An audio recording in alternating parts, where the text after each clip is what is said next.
me a little bit about what you're doing here? About the setup? Setting up our marimba. So it happens every time before our practice. It's the hard work. Jabulani began as part of a World Music Summer Camp program, Lively Up Yourself, at the Roundhouse Community Center.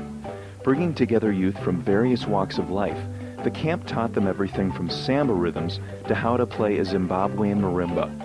The kids involved in the program were asked if they wanted to continue playing together throughout the year. With much enthusiasm, Jabulani was born in the summer of 2002.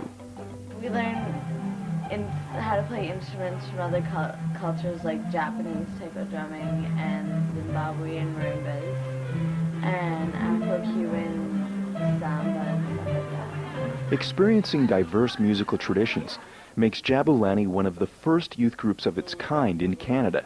On top of that, the band learns songs not from sheet music, but orally through their artistic director, Pasi Gungawo. I don't get it the first time he shows it to me usually, but shows me it to me a couple times, then he breaks it down and I learn the separate parts of it, and then I join it all together and keep practicing it over and over again so I get it engraved into my brain so I don't forget it.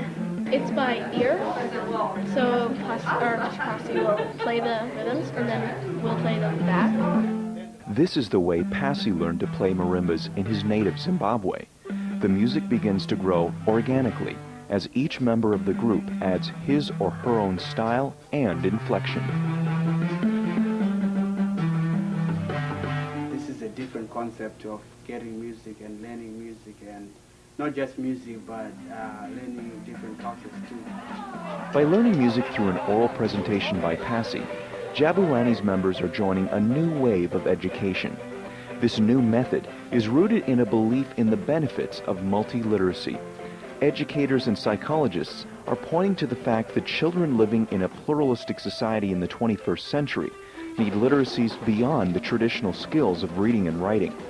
Learning music orally, without ever looking at a sheet of music, adds another literacy to those in Jabulani. Such a skill is essential to help youth gain a new perspective on the world around them and become culturally literate.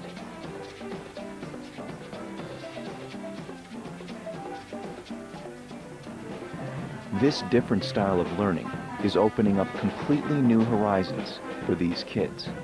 We are going to do a musical exchange with people at a school in, Matanzas, yeah.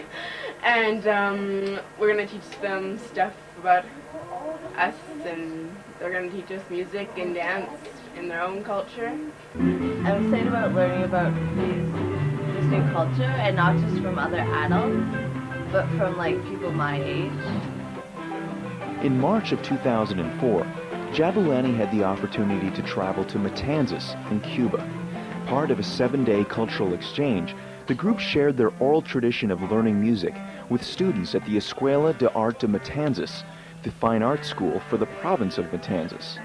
As well as bringing donated musical instruments and other gifts to give to their hosts, they brought the most important gift of all, the chance to experience a different musical tradition. Learning Zimbabwean marimba music through oral presentations by Pasi took on a whole new significance when Jabulani touched down among one of the most advanced musical cultures in the world.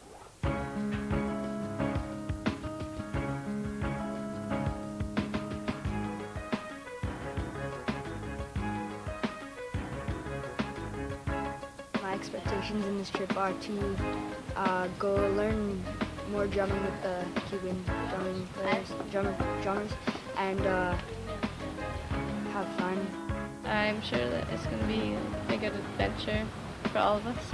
My expectations are, I guess, to be part of a whole different place, because from what I've seen today, it's much more different from Vancouver.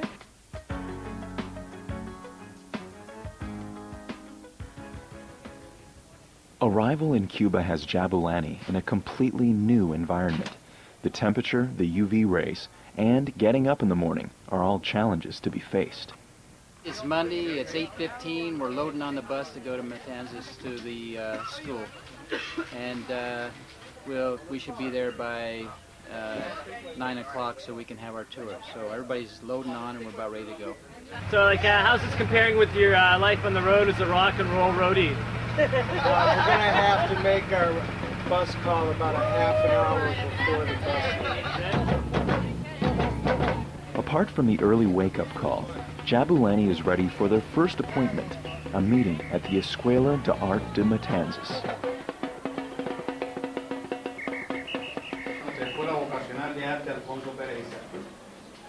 You're welcome to our school. After a formal greeting by Alejandro Morales, the school's director, Jabulani encountered their first cross-cultural learning experience. A series of dance classes pass knowledge from their Cuban hosts down to them. From a salsa to the rumba, they pretty much try it all. By imitating the Cuban dancers, the members of Jabulani are learning the same way they do from Pasi.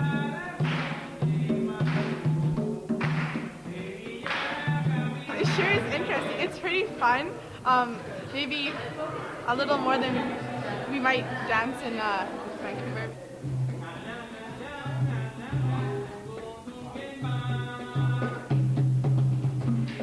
As Jabulani practices Cuban dance, their enthusiasm for learning new skills is watched by Cuban students. Seeing how each other approach an unfamiliar learning situation is another valued aspect of Jabulani's visit. The Canadian youth are inspired by the Cuban students' focus and commitment to their studies.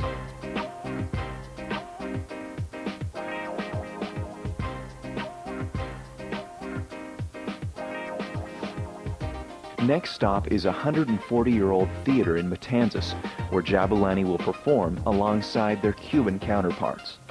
The breathtaking size and majesty of the hall is another memorable experience to be tucked away. The rehearsal goes well, with Jabulani practicing their gumboot dancing and marimba playing. Another aspect of Jabulani that makes the ensemble so unique is the way they interact on a peer-level basis with their artistic director. Pasi empowers these young musicians by building their confidence to interpret and express music from a culture other than their own.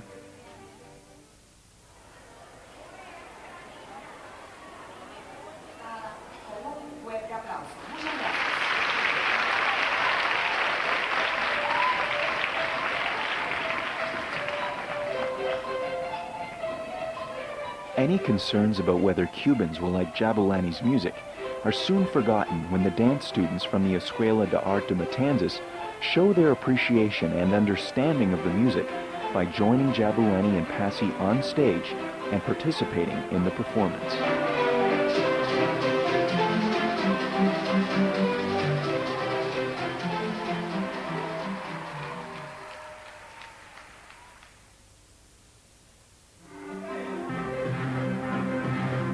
One of the advantages Pasi finds teaching music through the oral tradition is that language is not a barrier. These students, aged 9 through 14, learn so quickly that by the 4th day they are able to direct their own rehearsal in preparation for the closing concert with Jabulani.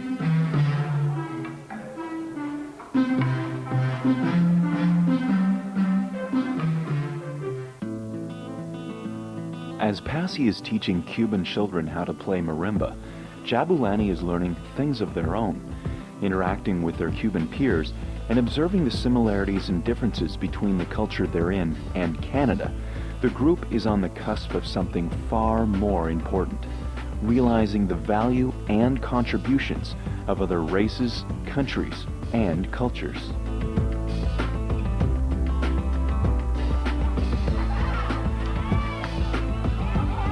The word Jabulani comes from the Shona tribe of Zimbabwe, meaning be happy.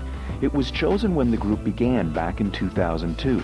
Now, alongside their musical cousins in Cuba, that meaning comes to life as they play their hearts out for their closing concert in front of a packed audience.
The meeting in Alejandro's office on the last afternoon of our visit is a complete surprise.